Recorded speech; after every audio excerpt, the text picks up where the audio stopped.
ইসলামে একজন প্রকৃত আলেমের কতটা গুরুত্ব সে বিষয়ে রাসূলুল্লাহ সাল্লাল্লাহু আলাইহি ওয়াসাল্লামের একটি হাদিস যা ওনার মিজানুল হিকমার জ্ঞান পর্বে রয়েছে।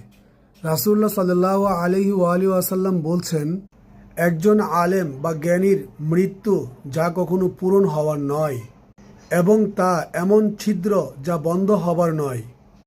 আর যে মৃত্যুবরণ করল আলেম, সে আলেম এমন তারকা যা বিলীন হয়ে যায়।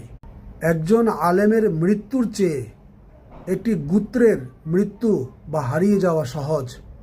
এই হাদিসের প্রেক্ষাপটে আয়াতুল্লাহ আল উজমা সৈয়দ আলী হোসেন খামেনির মৃত্যু ইরানি জাতিকে কতটা ব্যথিত করেছে তার গুরুত্ব তারাই বুঝে। আর যারা এই হাদিস বুঝছে তারাই বুঝতে পারবে। আর যারা এটা বুঝে না, ওই ইহুদি শক্তিরা, ওই মুনাফিকি শক্তিরা যারা হচ্ছে এই প্রপাগান্ডার সাথে জড়িত, তারা তো এটা বুঝবে না। কিন্তু ইরানি জাতি, তারা তাদের একজন আলেমের অভাব পূরণ করতে না পারা পর্যন্ত তারা থামবে না।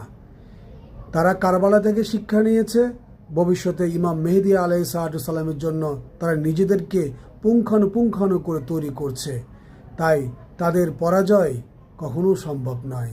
আল্লাহুম্মা সাল্লি আলা মুহাম্মদ ওয়া আলি মুহাম্মদ।